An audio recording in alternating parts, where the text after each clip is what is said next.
year, people. What's up? It's another day for another podcast. This is usually the part where I have a colorful non sequitur / joke that I can get into, but my brain's kind of fried from the sun right now. It's summertime, people. I feel like there's usually like kind of a joke that goes along with that, right? Or am I just missing that? Like there's usually like that like super clickbaity like kind of phrase that people go with that I'm just like currently, it's not coming to me right now. Dude, like you said, man, the sun was It's the strong, sun. man. We were chilling. Yeah, right. It was social distance hanging, and the sun do you- got me. You know. Do you believe in that thought process that like the sun kind of fries your brain after a while, or no? I mean, I definitely think there is some merit to that argument, but I don't think that I don't think that like there's enough scientific thought to like back it up. But like there is like a definite effect that it has on you. Yeah, definitely. There's something called heat exhaustion. Well, I knew about heat exhaustion, but I'm saying like. I mean, the sun like actually having like a negative effect, but like exhaustion, like that's a thing that happens. Like that's bound to happen. Like your muscles, your brain is a muscle. It gets tired after a while, but I'm talking like it actually like having like a deteriorating effect on your brain. I mean, as you get older, like that's just bound to happen, you know, because your body stops working after a while and it starts falling apart. Well, I promise this wasn't supposed to be the human anatomy podcast, but hey, that's the beauty of it. We just kind of talk about whatever, and it will always somehow inevitably lead into our topic of discussion. yeah, and I definitely think that I'm no scientist, of course. I'm no Me doctor, neither. I'm the but last person that should be talking about this kind of stuff. I know the way the sun makes me feel after I'm in it for a long time, and Yeah. my brain gets tired. And all Yeah. I know is what I know. Exactly. Same with me. I've only walked my own path. But I feel like that's a little bit of a problematic statement, considering just how many people operate without like actual scientific knowledge and only go based off of what they know. But like you're like a reasonably common sense kind of guy. Like you need a little bit of correction here and there, but for the most part, you have a decent amount of common sense. So I don't know. try to always learn and be a student and you know, grow. So maybe that Exactly. factors into it. But I hope again, hope all I so. can say is that whenever I'm out there in a long, hot day, I am tired and I do not want to think about anything when I'm done with that. I get So that. And maybe there's something there. it also probably has something to do with the fact that you work in a place that is like probably like one of the worst places to possibly work when it comes to weather like this. But you know where else it's hot, Chris? And this is going to be like, I'm already sizing you guys up. This is going to be like the worst transition point segue that we've ever had on the show. You know where else it's hot right now? I have a guess. And I think you already know the answer to it. Staten Island. Yeah, right. Big shocker there. Oh And it's wow, kind of this is in a the very title of our tired video. one, huh? Yeah, this is I love it. this is what we're gonna call the heat exhaustion episode. I don't think it'll be quite as bad as the gas leak episode of Community, but even still. So I don't think any of us are this heat exhausted where we're gonna tattoo on like a 9-year-old kid, but right, we're certainly that's shocked. not the result of. I don't think that's the result of heat exhaustion. I think No, that's that's the many result factors. of stupidity and way too much weed smoked in the average in the average span of like 24 years. But the point being, there's not a whole lot of common sense that goes into that decision overall. So Really worked out for his mom, but hey, we can get there. I don't know about that. That's the question. But so, Chris, I mean, it's bad. The place where you live is bad when even New Jersey looks down on you. I'm sorry, I had to retcon that joke because that was like one of the funniest jokes in this movie. So, people, welcome back to the heat exhaustion episode of the Talking TV podcast, the halfway between critics and commentators. I'm still working on it, but we discussed it on the Toy Story 3 watch along, which if you guys haven't gotten a chance to go check that out, it was a pretty great watch along. We had on some great some old people, some new people. It was a pretty fun time. And so if you guys should definitely check that out if you're just a fan watch of watch along with general. our past selves. And also a few weeks back we did a really fun Jurassic World roast / watch along. Yeah, I want to say. Let's face it, that was basically a roast session at this point. Like half the time we weren't even talking about the actual movie. So no, we weren't. No, not at all. Rightfully so. But this week we've got like a little bit of a different thing just on the podcast side of things. Chris was unfortunately unable to make it last week when we did our episode for I Know This Much Is True, which is currently airing on HBO and was shot in our hometown. If you guys get a chance, you should definitely check that out. But be forewarned, that's not a show that you watch just for like, your typical fun summer entertainment. But this movie that we're talking about today is exactly that, because not only is it a very funny movie, not only is it a movie that is kind of a throwback to a lot of comedies of yesteryear, but also kind of a capitulation an encapsulation, if you will, of kind of everything that I kind of want comedies to be now. But it's unfortunate because we're not going to get that, because comedies tank. If there's one thing that 2019 taught us, it's that comedies tank at the box office. So if anything, this kind of ended up being a blessing in disguise for this movie that we're here to talk about today, which is, Chris, what are we talking about today on the Talkin' TV channel? Yeah, today we are talking all things The King of Staten Island, the new Judd Apatow film. And see, while most people would regard Pete Davidson in this movie as the King of Staten Island, I wouldn't regard him as the King of Staten Island, but I would definitely regard him as the King of 2020, because within the course of a few months, this guy went from being just yet another disposable face on SNL. It's funny because all those faces kind of blend together for me after a while, to being the star, basically, of two of my favorite movies of this year, which I'll admit, the one movie, that being Big Time Adolescence, well, I'll admit there was a lot of bias towards me for that movie because that movie was shot up by where I went to school. But it's funny because Pete Davidson is not the type of guy that you would consider to have like two of like the most, I wouldn't say the most successful, but two of, to me, like the best quality wise movies of the year. Especially when you consider, like, up until a few months ago, the best thing that he was known for was being the guy who dated Ariana Grande. So much so that he even made it a joke in several SNL sketches that he was in. But like, Chris, maybe you can kind of answer this for me. Like, where do you think the appeal for this guy comes from? I think I have an answer for it, but I want to hear your thought process on it first. What is it that the people see in Pete Davidson? Yeah, I was going to say it's got to be the people, because I don't particularly see much from this guy. Now, that's different from, he can have a good performance every now and then, and we'll get into that when we really start the discussion on this movie. But to me, I think SNL hasn't been great for quite some time. And I think when you're scraping the bottom of the barrel, this is kind of what you find. I think there's talent in the kid. I just don't think he's as much of a comedian as he thinks he is, and as his agents and his people think that he is.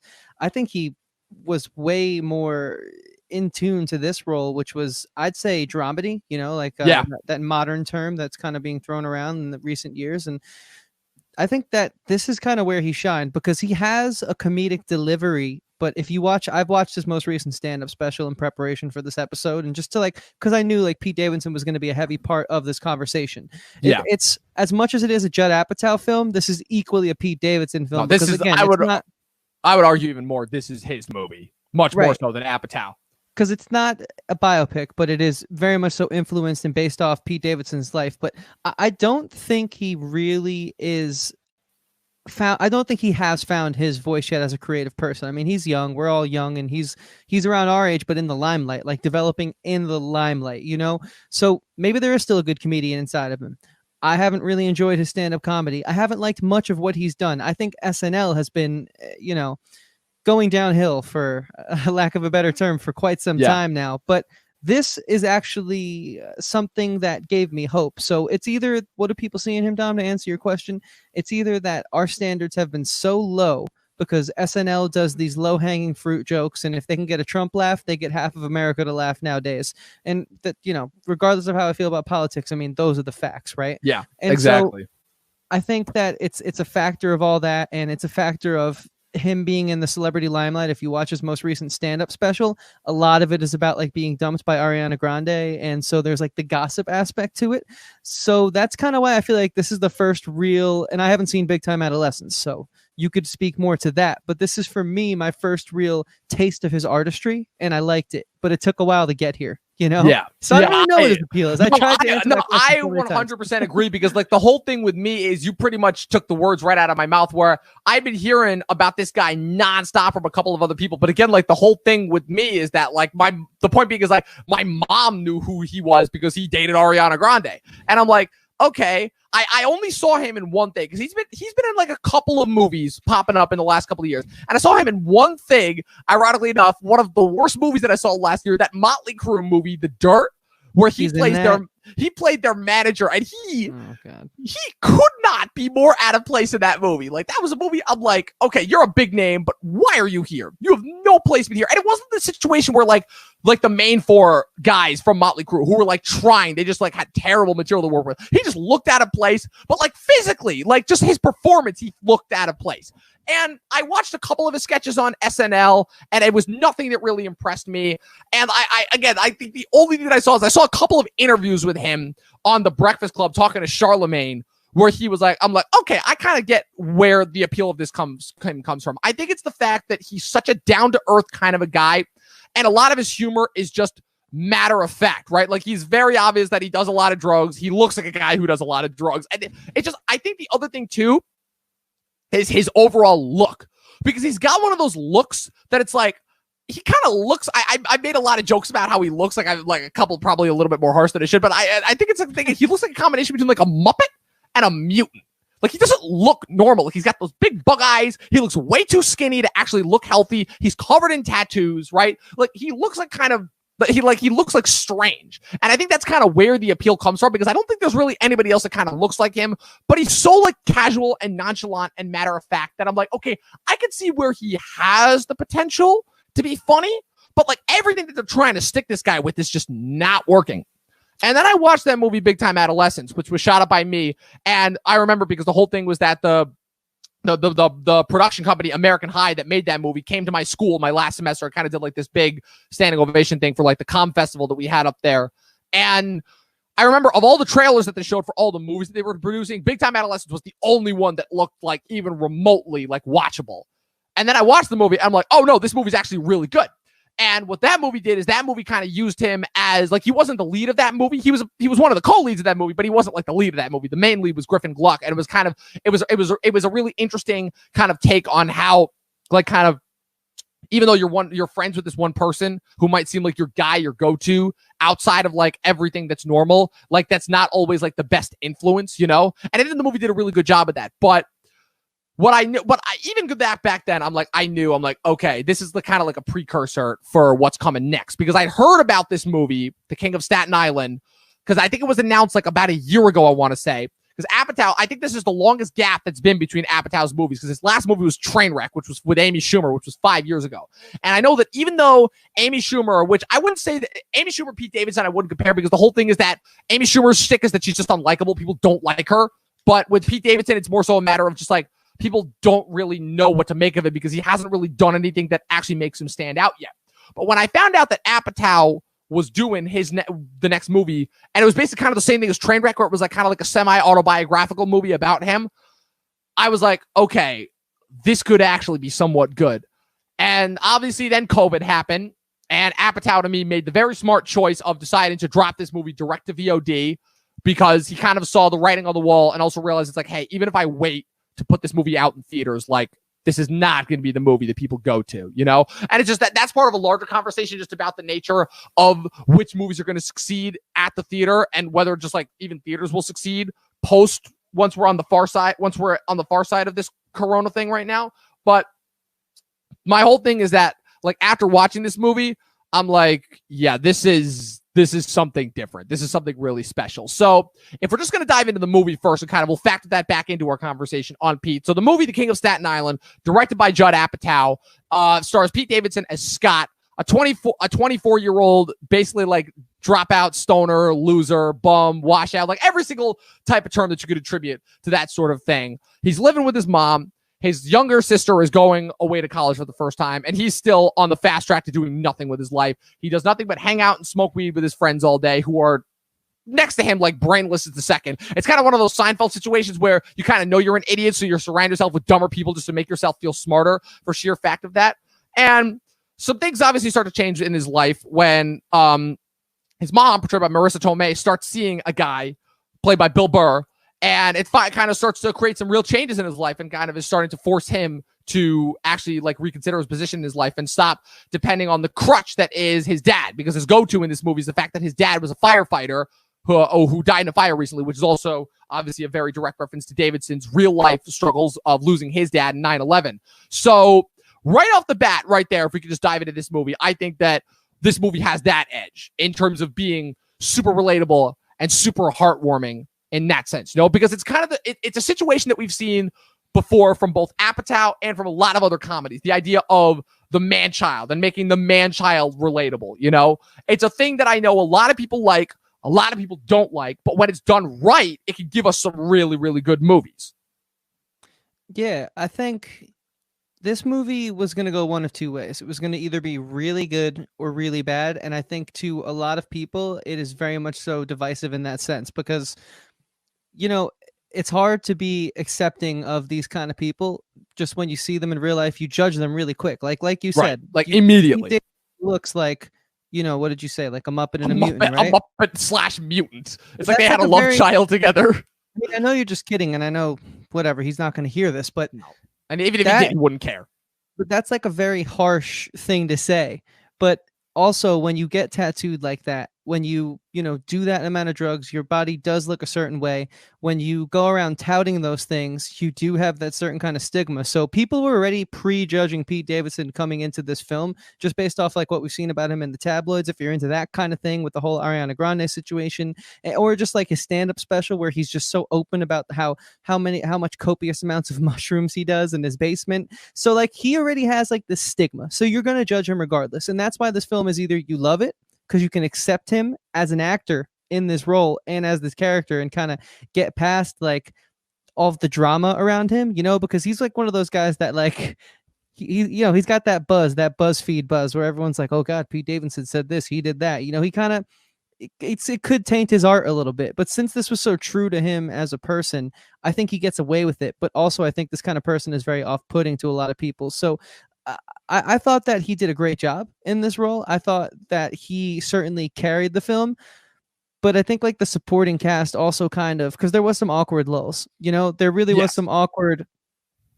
interactions that Pete has. And so I think the supporting cast really complimented him very well, which to me makes this part of a big success because again, like he's a polarizing guy to begin with, and then you put him in his life story. Well, there's not much of a difference there because he's already a polarizing guy. It's basically the Pete Davidson. It's basically the Pete Davidson biopic. And again, it's funny because the whole thing is that like previously it's these types of movies would be called self-indulgent, but given the amount of just biopics about like really famous people from back in the day that have been to me like way more self-indulgent than like anything else, like and untrue too, to add to that, like we just recently obviously with kind of the music biopic subgenre being kind of tainted by shit like Bohemian Rhapsody and Rocket Man, you know, to the point where and then you got like that weird pseudo offshoot last year. The music genre has their whole Marvel formula starting to be that's a whole separate argument. And like Patrick H. Williams already did a great I know what you're saying. Yeah, video exactly. breaking down why music biopics don't work. I understand why you go there though.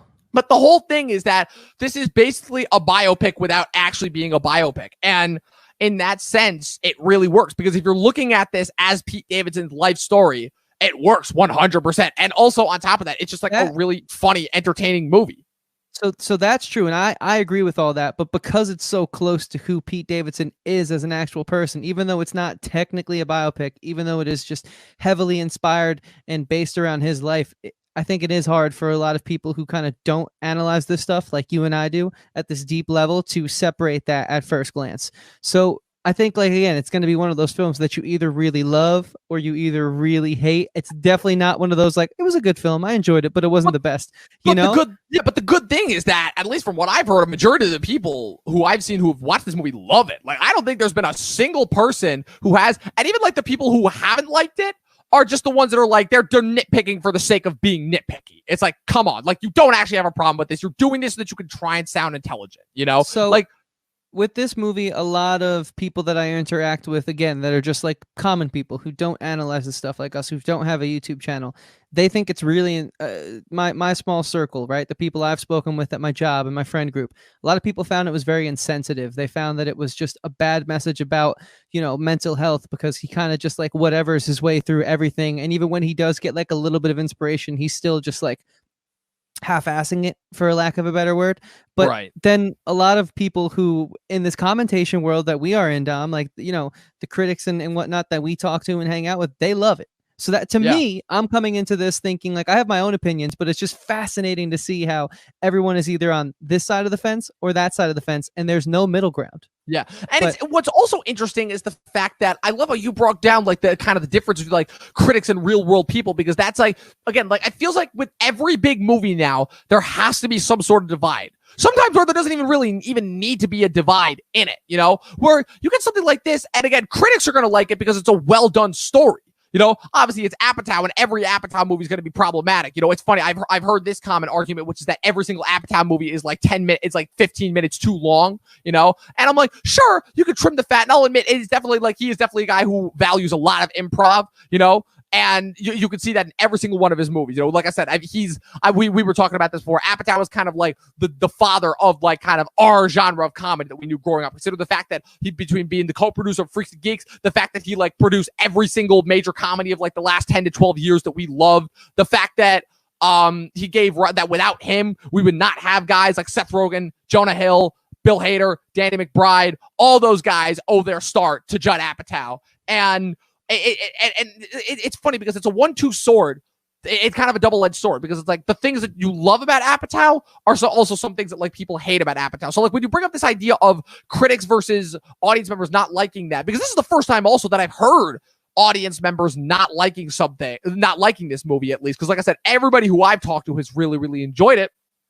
I find that interesting, how kind of usually it's kind of regular people that like something for reasons that critics don't. Like critics might find something insensitive, while regular people like kind of don't really care about that. But that's interesting that you bring that up, how critics for the most part really love it and really, really enjoy it, but how regular people might find it insensitive because of its portrayal of mental health, which is funny because to me, like, I actually think this is a great portrayal of mental health, you know, because everybody has different ways of doing this. But like, I know for a fact that I saw elements of myself in that character, like obviously not to the extent, but like I've done things that like the character of Scott has done before, you know?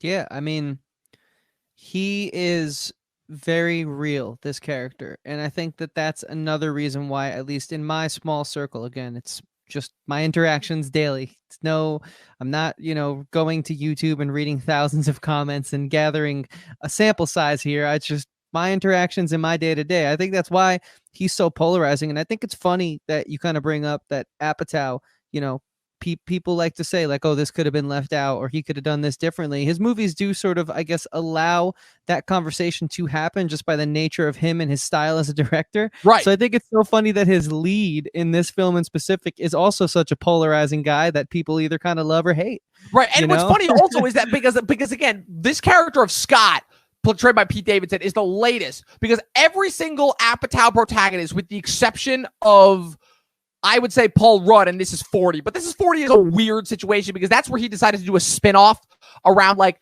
the funny supporting character from Knocked Up. It's like he decided that was like him trying to capitalize on like his most popular movie at the time, which was Knocked Up. But if you look at every single movie that he's done other than that, like they're all about people who, I don't want to say man-children, because that man-child is only a thing that he's examined in like a couple of different things. That's something that I would much more so attribute to like a Will Ferrell or like an Adam McKay kind of a comedy, mostly because Will Ferrell was pretty much in every one of Adam McKay's comedies that he did, which is that it's always, Apatow loves making movies about people. And this is why I always give him more credit than he deserves, because his movies are never straight comedies. Like Apatow was doing dramedies before the term dramedy was popular, was like a popular word in the zeitgeist.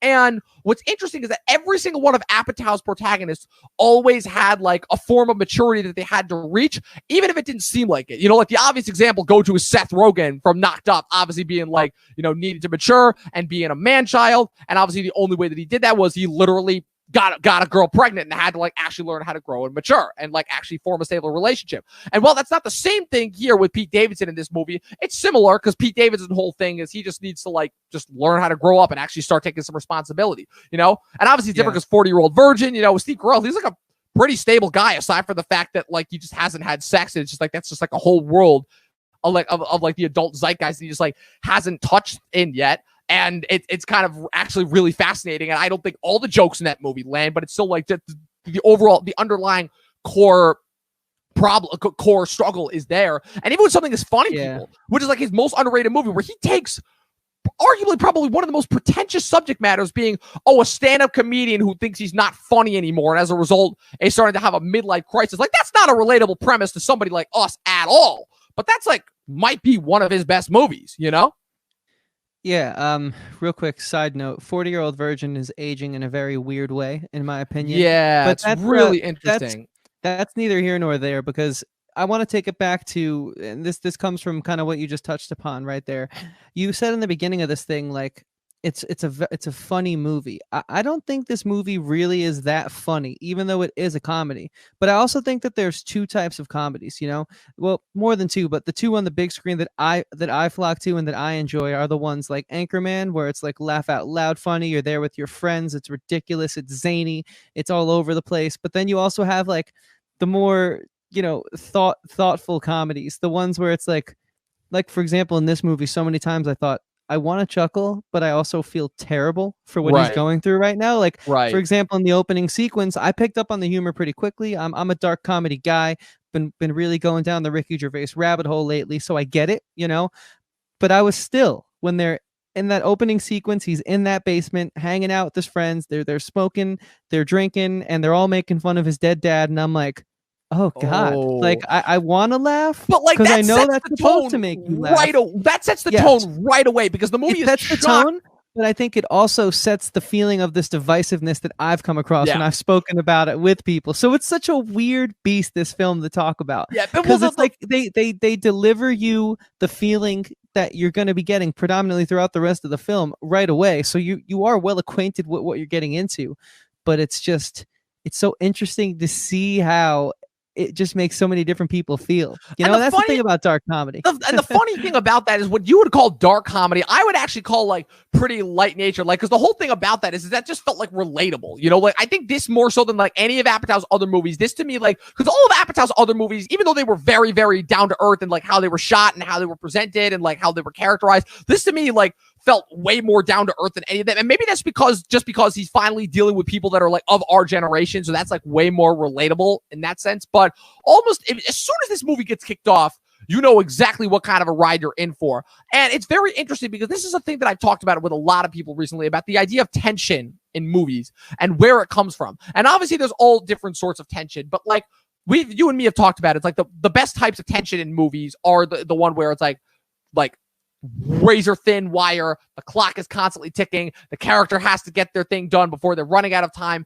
And I feel like the reason why comedy as a genre has been so hit or miss is because comedies for the most part don't do that. Comedies were kind of hitting this idea of comfort food long before like TV ever became a thing. You know, that's why kind of the idea of the sitcom has been an idea that's been so kind of divisive lately, because yes, when it works, it works. The problem is it's very easy for comedies to become reliant on a formula and get stuck in kind of this never-ceasing loop, this never-ending loop that doesn't allow for as much growth or change or development.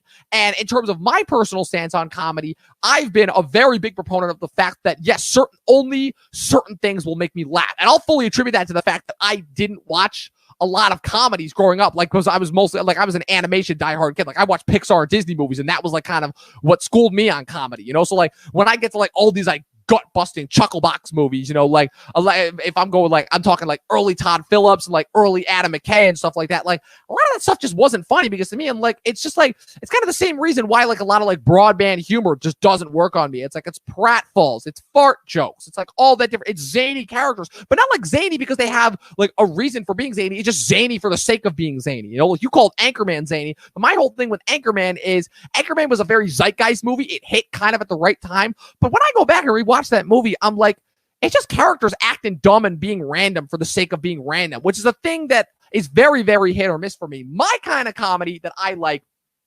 obviously this idea of meta comedy is something that the internet has kind of ruined and purported, but my favorite kinds of comedy are the comedy that is very subtle, like usually like kind of like background gag kind of jokes, you know, or like straight satire. Sometimes to the point where like the movie itself is not actually supposed to be funny, and you're laughing because so hard because of how like almost kind of scarily realistic it is to real life. You know, like something like an Armando Iannucci thing, almost kind of like something like In the Loop, you know, like that sort of thing. Like the reason to me why Tropic Thunder is quite possibly is my favorite comedy ever is because that is poking fun at a thing that I love, that being Hollywood and the machinations that dictate some of the crazy decisions that go into making some of the big budget movies that we love, and just like straight up roasting. And that movie's almost like a roast fest of like every single trope that we both love to make fun of about Hollywood, almost to the point where that movie is arguably more relevant now than it was when it came out in 2008. But the thing that I like about this movie is that this movie is kind of tackling something that we talked about a little bit on our episode where we talked about Space Force, which is the idea of comedy kind of being the horror genre, where comedy, most broadband comedies that succeed now are stuck in this never-ending loop and cycle and are constantly reliant on these tropes that do not allow for a lot of experimentation and allow for a lot of like very repetitive humor, and it causes the movies to not be as funny as they could be. And this, to me, this movie, and why I enjoy it so much, was because it was a step in the right direction. Because yes, it's very funny, but it's also super dark. It's very, very upfront and brutally honest about its issues, to the point where it is unlikable. I guess the divisiveness comes from the fact that the characters are not likable at all. Like almost notoriously, but like they're not supposed to be. And the movie, to me, very much is about human beings. And to me, so much of comedies that people like are about like distancing like your association with these human beings, because you just want to like laugh at them, you know? But really, to me, like, again, the magic of movies that I talked about comes from your ability to connect with the characters that you watch. And this is the first comedy in a long time where I've actually been able to form that connection. Yeah, no, I definitely think, even though I had like those moments where, should I laugh? Should I not laugh? I enjoy that feeling, though, because to me, whenever I have that feeling, I think a lot of what you hear guys like Joe Rogan speaking about, specifically, he had, Bill Burr on, he had Jimmy O Yang on, and Kevin Hart on recently, all comedians. And at some point in the conversation, it all comes up where it's like, well, we're kind of afraid, not really, but we're thinking about what we're going to say now because we don't want to get canceled or how we're going to say it. Whereas in the past, we would push the envelope. We would give you that feeling of like, should I say this? And I got that in this movie. And I like that. That sting is a part of comedy. That, hey, we're going to take something that we should not joke about right now, and we're going to try and make it funny, because that's what comedians before us have done. And that's what comedians after us hopefully will continue to do, because that is comedy. Not everyone's type of comedy, but a lot of people like to take that current event comedy and push the envelope for it. Yeah. And I personally am a fan of that. Now, I think this is a good time. I like it when it's done right, but the problem is when it's shoved in your face over and over again. That's when it gets like, I'm like, okay, we get it. Like you made the same 50. You've made the same. I've heard these 50 same Trump jokes over and over again. What else do you got? Yes, and I also agree with that. But I think like we need more innocent attempts like this to just be allowed to happen. Yeah. Because let's like dive in and get a little more specific now. But I think, this film obviously had some moments that weren't that great. And this isn't a perfect film by any means, but at least it showed it wasn't afraid to be a comedy in 2020. And I'll give it that. I give it a lot. But one of the main things I'll give it, because I did really enjoy this film, but it's just its fearlessness in a time where you kind of have to, as a comedian, as a comedic director, a comedic actor, really you're combating like half of the internet when you go out on a limb and take a risky joke, like talking about someone who died tragically in a fire. I mean, that I don't know how people aren't upset about that right now. Notice how they definitely had to change it from how he actually died, which was in 9/11. Obviously, like there's no way they were put that kind of a joke in this movie. Yeah, and so like I think I respect this film for that. But just to dive more into it, I think a lot of what worked in this film wasn't just like the writing, but it was the casting and the people they had in these roles, and more specifically how good of a straight man Bill Burr showed that he could be to Pete Davidson's kind of. And these guys weren't, it's not like Will Ferrell funny. We've already established that. It's like tasteful funny. You have to think about that, and it's going to maybe sting you a little bit if you're a little more of a sensitive soul, or if you really have those demons in you, you're going to laugh, but you at least know why you're laughing. But I think that they were a really good duo in a sense. Not that they were together the entirety of the film. Pete Davidson kind of spent a little bit of time with everyone, but I really thought that their pairing was the strongest, especially because they're both like stars in their own right. So I was curious as to how they were going to mesh up and sort of kind of help this story. Because as an actor, your goal is to help the story be impactful and have an emotive quality for the audience. So that's one of the things. But like, what was your take on that? Was one of the things that really kind of spoke to me was like, cool, these guys are not just doing their stand-up routines here. They're not just, Bill Burr is not just giving you who he is on his podcast. He's bringing something new to this performance. So I was really impressed with both of these comedians coming in who I haven't seen act much. You know? Well, my whole thing, first off, if we could just get back to the comedy routine, like I absolutely get where stand-up comics are coming from. But in the same sense, I think that the problem that they're having too, and it's a problem that I think it's why I feel like so many stand-up comedians kind of had a hard time kind of adjusting it, is to me, it's not the sense of like you're unable to make risque jokes, because if anything, like if you look at Chappelle, like Chappelle has proved that you can still do like risque jokes over and over again. It's a matter of kind of weighing the field and understanding what is just people complaining for the sake of complaining and trying to get attention versus like something that's like, oh no, that's like actually, different. Like to me, like there's a big difference between cracking a joke about somebody who's Chinese but like giving like a thoughtful, provocative reason as to why without just coming off as insensitive versus just straight up like making like derogatory, blatantly racist jokes for the sake of being racist, like, and yeah, it definitely like joke making in general does require a lot more thought. But I guess if anything, to me, like it kind of, it makes it a little bit more like interesting, because it's like, yeah, now that comedians actually have to, think rather than saying what they think sounds funny, it could potentially give us like some much better jokes, So that's kind of my whole thought process on that. Is it like, if actually thinking provides us with some better jokes and some better overall humor, then good for them, because so much, like I said, so much of why I have a problem with just generalized broad humor is the fact that it is very lazy and very repetitive and doesn't actually require a lot of thought.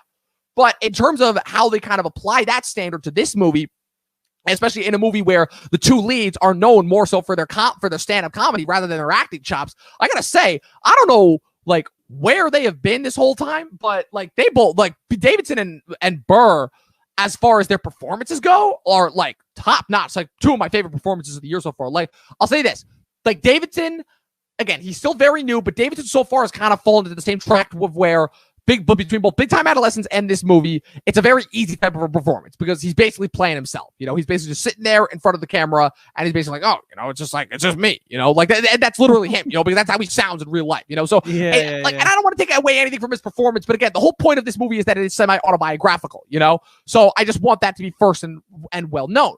But with Bill Burr, like, you want to talk about a guy, it's like, yeah, you're watching Bill Burr, but at the same time, like, he gets so into character, and he, like, his mannerisms are just so approachable, and like, you legitimately feel like you're watching, like, an earnest guy, because this, to me, is, like, probably the most earnest and genuine that Bill Burr has ever had to be, and you can tell that, like, there's a real pain and a tragedy in there underneath him, and because these are both characters that are both dealing with a lot of damage, a lot of internal damage. Like I said, that's Apatow's specialty. He specializes in characters that are a lot more damaged than they appear.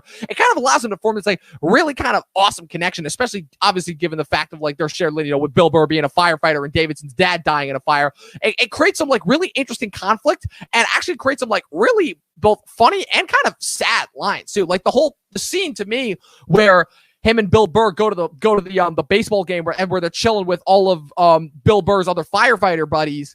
And David Buscemi gets first introduced. Yeah, and David, well, that's the scene where Davidson has that monologue where he's like, yeah, firefighters shouldn't have kids because when they die, like, they leave, like, their families behind. And, like, not one of these other firefighters can disagree with him because he's 100% right, Like, all of that stuff, it's like, it's not funny per se, but again, it's just, like, in his delivery, Like, he makes it so natural. So, yeah, I guess kind of.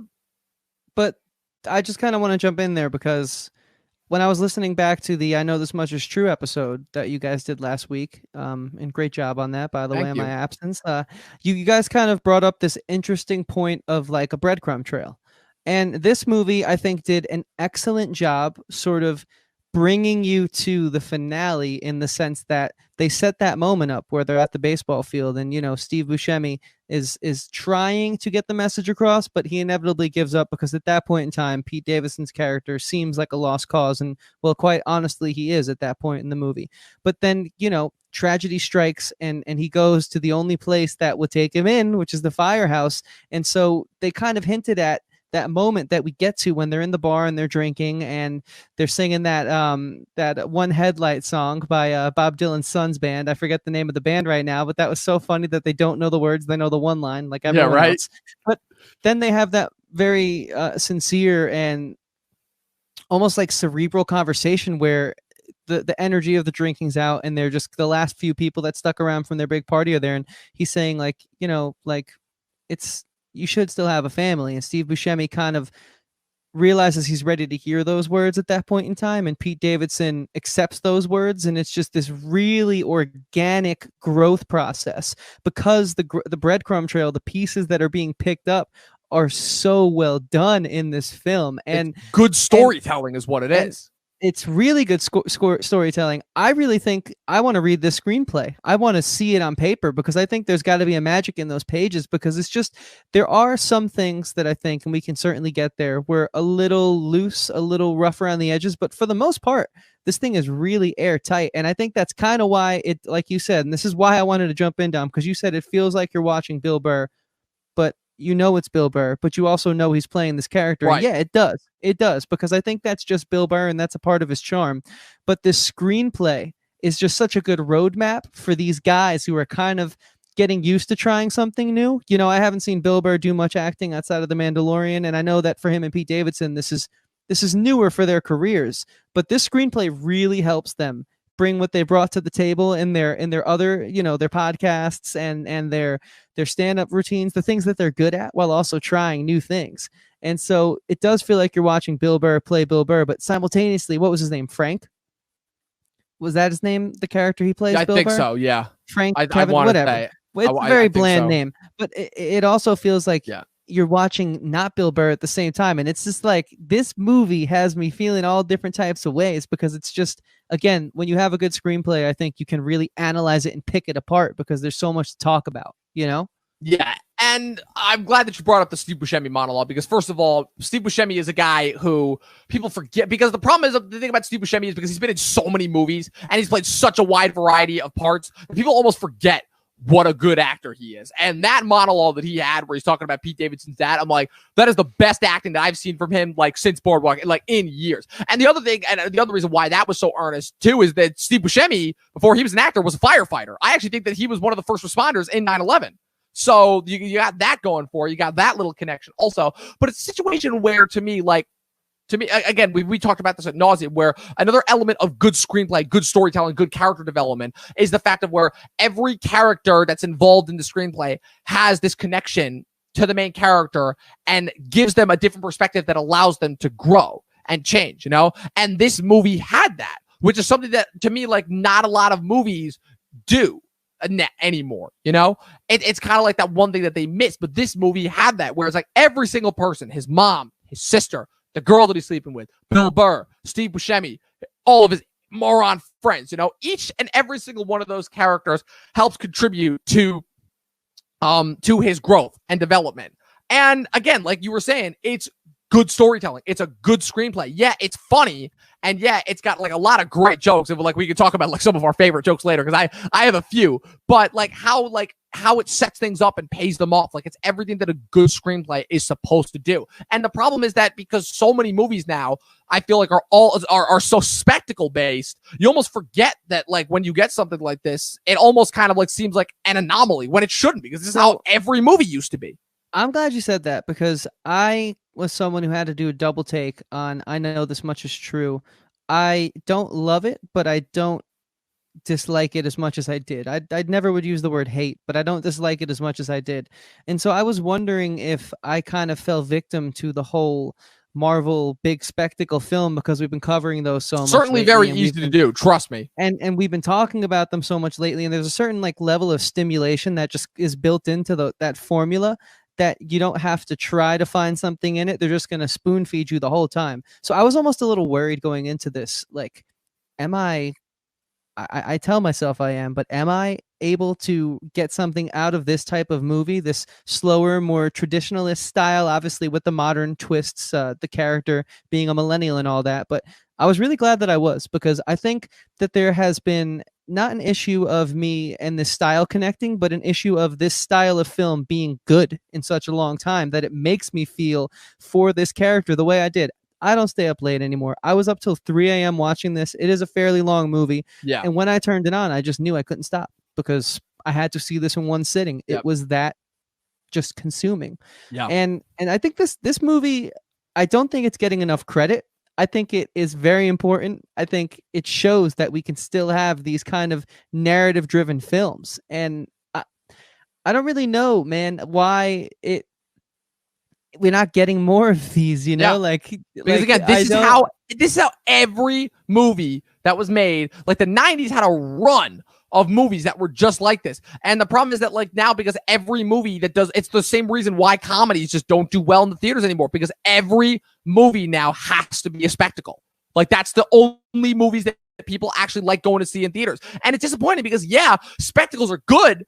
And they provide for some really entertaining movies. But again, it goes back to the Scorsese argument all over again. When that's all that you get, you know, you start to become bored by that. And don't get me wrong, a lot of spectacles, I think the other thing too that's kind of got lost in the shuffle is the fact that some of our favorite spectacles, like you look at the Lord of the Rings movies, which are like kind of the pinnacle of spectacle fantasy storytelling, those all have still those base elements of storytelling, like the shot composition, the screenplay structure, you know, like the pacing for like the thing that makes the Lord of the Rings movies compelling that you go back to over and over again is not like the slaughtering orcs over and over again. It's that for 3 hours a piece, those movies are so tightly paced and every single part of those movies matter towards the overall narrative, you know? And that to me is a thing that has kind of been lost because even with the Marvel movies now, the problem is the Marvel movies, again, which is the thing that people have given is like, the credit is like, oh, they finally got superhero continuity right. To me, it's like the problem with those movies, a big problem that I have with those movies is that half the interesting stuff that is supposed to happen happens off screen.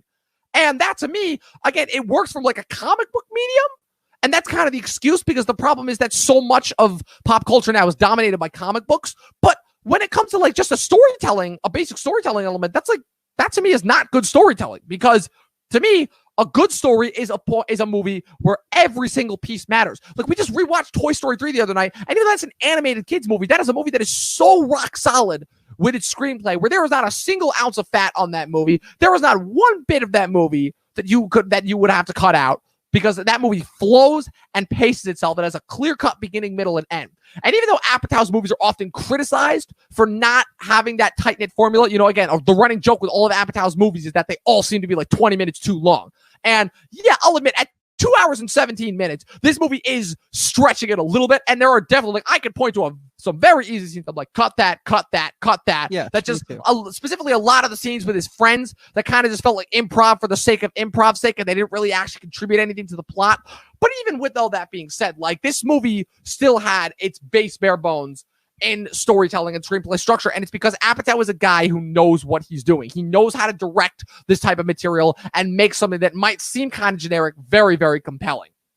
Yeah, and I really like how you kind of brought it to Toy Story 3 because that film it's a masterpiece. It is a modern day masterpiece. Yeah, it has its spectacle moments, given the Dante Inferno scene that is just this giant moment in this very tiny film. The movie literally becomes like an escape heist movie in the third act. Yeah, exactly. But the thing is, it's justified. And I think a lot of what you see with the MCU and with these bigger spectacle films, just take a few weeks back here on our channel, the Jurassic World watch along, that there was nothing justified about the climax of that film. Sure, it was grandiose. And I remember walking out of that thing and being like, wow, that was something else. That was sick. I liked the spectacle aspect of it, but rewatching that, clearly all of us on that panel had no real takeaways. It's not something that's going to make you think about the emotional qualities behind the spectacle. So that's kind of the thing that I like about this film. It can like talk the talk and walk the walk. It backs itself up. It's not thin. It's not thinly veiled. Yeah, there's some scenes, like you said, I didn't think we needed to get that much of the college party. I didn't think we needed to get them ripping into his dad on the couch that much in the beginning. There is some. I think you needed that part because that's very important with the establishment. That part, but there was like a whole 2-minute thing beforehand where I was like, okay, where's this going? And then, okay, now we're learning about his dad. I thought it was a clever exposition, but that's not what I'm trying to say. What I'm trying to say is, yes, it's a Judd Apatow movie, so you know there's going to be some things that should have been left on the cutting room floor that aren't. But that's just his style at this point. So you either accept that this far into his career, or you don't. But yeah, I'm really glad you brought it to this whole spectacle thing, because I feel like a lot of people think, oh, well, here's Chris. He doesn't like Disney. He doesn't like the big spectacle. He hates all the new Star Wars. No. I love a good spectacle. Bad movies. But I want to leave a film having something to think about, change with a change of perspective, or at least something to consider. I think that's what movies are for, right? They're to enrich you and improve the quality of your life, at least for me. And so that to me is what movies are about. this movie backed up its talk. It backed up its walk. Toy Story 3 being more of a spectacle film than this one, there was purpose behind that spectacle. It increased and heightened the narrative arc. So I think there's a right way to do it. And I think that's what I've been saying and what I've been trying to say. And the more I say it, I refine it. So I respect this film for, it has some flaws. It has some things that could have been left on the cutting room floor, but the vision was clear. And I think everything that happened in the film, everything the characters did, that they were put in, the situations that they had to overcome and encounter, especially with Action Bronson at the end being shot and you know, Pete Davidson, hilarious. Davidson going to save him. That was funny. That was that dark comedy. It was a funny moment, but really what it was a justified reason to show this change of character. And it felt so natural and it didn't feel forced. It didn't feel like we were grasping at straws like, oh, well, he has to change because it's a dramedy and that's how these things go. No, it felt like, wow, he really changed this much. Yeah. Like I believed it. Believability again, is what is where I'm ending at here. The best movies to me, before kind of we wrap this up and do our star rating, the best movies to me are the movies that allow you to almost grow and change with the character without you even realizing it. You know, it's kind of, to me, the biggest difference between this and something like a Spike Lee movie is Spike Lee, his movies really work as a kind of good canvas pieces, but the problem is his movies are so busy hammering their messages into your skull every 3 seconds that you never actually get a chance to enjoy and go along on the journey with those characters, because every 3 seconds he's throwing in a non sequitur. I was like, yeah, white people feel guilty about systemic racism in America that most of you have had no control over, you know? But with something like this movie, it's a situation where, yes, Scott is a screw up. Yes, he does nothing with his life, but it's a situation. And yes, it's a very easy model to make fun of for a character, but it's a situation where, like, as he goes along, you actually like kind of do end up rooting for him and empathizing with him, you know, because that to me is what good movies do. They generate a character who starts off in one place, they have a fatal flaw, and by the end, regardless of whether they've really changed or not as a person, they have overcome that flaw. And to me, like the scene with Action Bronson, I mean, that's only one of many hilarious moments in this movie. I mean, I could go on like this, but that scene kind of capitulates and encapsulates everything that he stands for, you know, and like the firehouse sequences where he's just chilling with the firefighters, that's great. And then finally forming this connection with Bill Burr and those two kind of forming their own connection outside of his mom, you know, and them not having to be connected by his mom, you know, like it's a really well done movie. And just from a comedic standpoint and as a movie, it impressed me. Yeah, this movie, it's organic in the way that we see Pete Davidson grow. You know, he goes from an hour in going to the ex-wife of Bill Burr's character's house and getting dirt from obviously the most biased source you can go to then sort of, you know, drawing something so beautiful on Bill Burr's back, sort of showing his appreciation. Like, I want you in my family. I put you in a tattoo with my family because I've grown, and it's kind of thanks to our relationship that I've grown, and we needed to get into that fight because we're both better people for it now, you know, and also the innocence of like using children, like him walking those kids and just the growth there, you know. Great. That was hilarious. But it wasn't forced. It wasn't forced, and it was very natural. Very forced. It was just one of those little beautiful moments where as he's like walking along and the kid is like explaining the idea of like his superheroes that he wants to draw. And then like he explains it, and it's like, oh, it's like at first it starts off like an easy joke. It's like, yeah, I mean those powers are cool, but like I could defeat it with a hairdryer, you know, that sort of thing.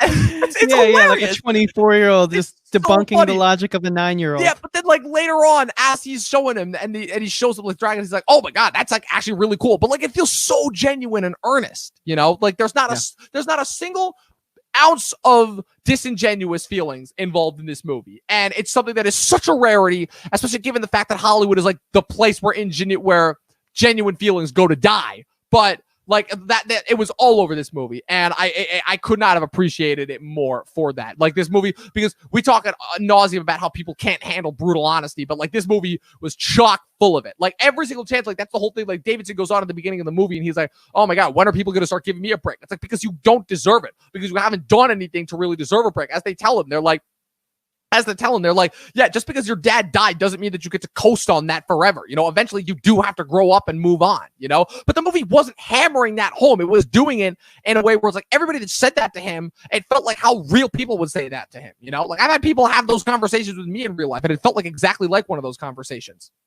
Yeah, I mean, it really felt like a biopic and just the believability of these things being so real, because it was just, again, I think we're coming back to this whole breadcrumb trail, which is a sign of a tight knit, well done screenplay if done in this way. And so, yeah, there was its flaws and its faults. And do I think every scene worked? No, but that's easily forgiven because the charm and just the message and the subtlety, how it didn't feel forced getting to this conclusion, it really was a good ride, and I enjoyed being a part of it. You know, it's rare that you see a movie of this style be this effective this day and age, in my opinion. So I really appreciated it for that, as well as many other things which I've said the last hour. Yeah, but absolutely, yeah, no, I agree with that 100%. So with that being said, we're pretty much on the tail end of this thing. So kind of to wrap it up, The King of Staten Island is a movie that was greatly helped by the fact that we're in Corona right now. So we don't have a lot of things to look forward to. So this was something actually new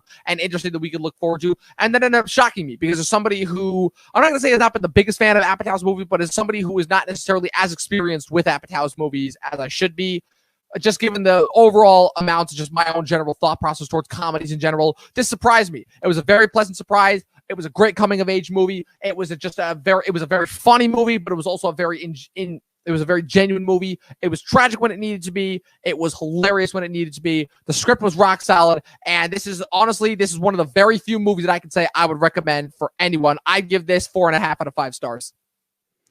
Yeah, I think I'm right there with you. You know, this film was everything that I needed in this point in time. I think the time that it came out also kind of helps, like you said, but I also think like there's just an undeniable charm. And I went into this, like I said early on, with my preconceived notions about Pete Davidson, like I think a lot of people do. But how quickly and how masterfully he was able to defeat those notions and just get me so invested into his character, into his story, into his world. That's when I knew this movie meant business. And it's just got this charm. And yeah, I'm not wrong.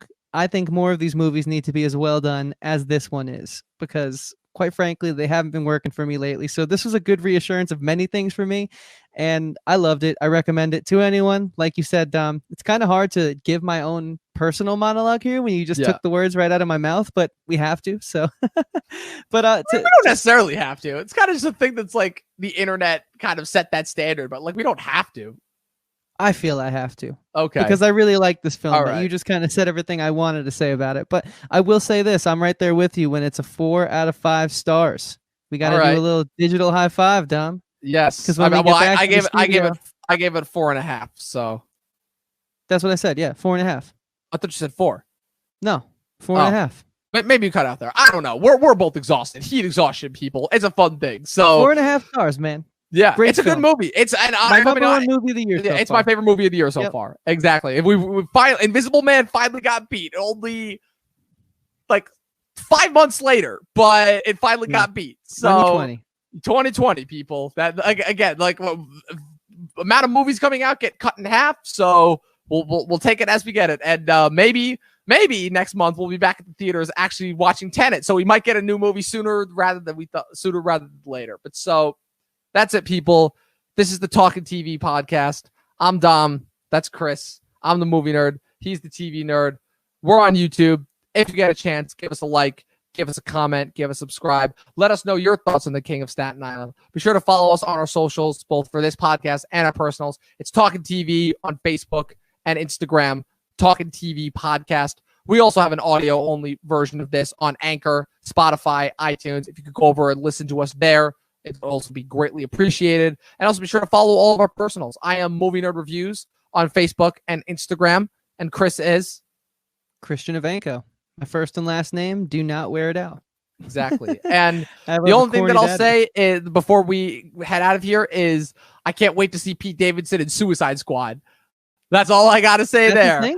That's a thing. I knew it was going to shock you because I knew you didn't know that. I just had to shock you there. That's going to be the test. He's starting to turn me on his side. Yes, but now, like I said, now we will determine whether he continues to play parts like this and get stuck in that rut that every comedy star does get stuck in inevitably, or if he'll actually be able to turn it around and show that he's got a little bit of range. So Yeah, Only so time will Dom, tell, people. before we get out of here, why don't you sort of tell people what they can expect if this is their first time hitting our channel here on YouTube or on Anchor, you know? Well, also, we've got a bunch of stuff on our YouTube channel. We've got a bunch of different podcast episodes talking about all different variety of topics. But just on our YouTube channel alone, we've got a couple of reviews up. I'm personally doing a Marvel ranking series where I'm ranking the MCU movies at some very interesting hot takes there. If you've got your own designated thought, who am I kidding? You're a person that grew up, that was born between 1980 and now. You've seen every movie in the MCU. So, what's it called? So compare your MCU rankings to mine. They're on this channel. Just last week, we talked about I Know This Much Is True, which is the HBO miniseries that was shot here in our hometown of Poughkeepsie, Wappingers, and LaGrange, New York. We're finally on the map, people. And we are. Well, we kind of already were when A Quiet Place came out, but yeah. But now we're like, this is our actual stomping ground. Yes, exactly. So yeah, we've got a lot of cool stuff further on down the pipeline. We've got a few watch-alongs under our belt. We got 2 Star Wars movies. We got a Jurassic World. We got a Toy Story 3. But stay tuned for some more interesting stuff. And again, if you want to find out what we're doing, follow us on our socials. That's where you get the information that you need. And Chris, can I say my line? Yeah, or subscribe on YouTube. We have a lot of content coming your way. Bunch of watch-alongs slated for July and August. It's going to be a lot of fun. And if you guys are new to the show, well, you're in for a treat, because there is one and only one way that we love to end this thing here on Talka TV, and it is by me handing it over yet again to none other than Dom Rizzi, aka the Movie Nerd. Dom, do you have a message for the people here today? Only the same one that I have every time. People watch more fucking movies. And now, because we're in Corona, you have no excuse to not do otherwise, because there's nothing else to do. Peace out.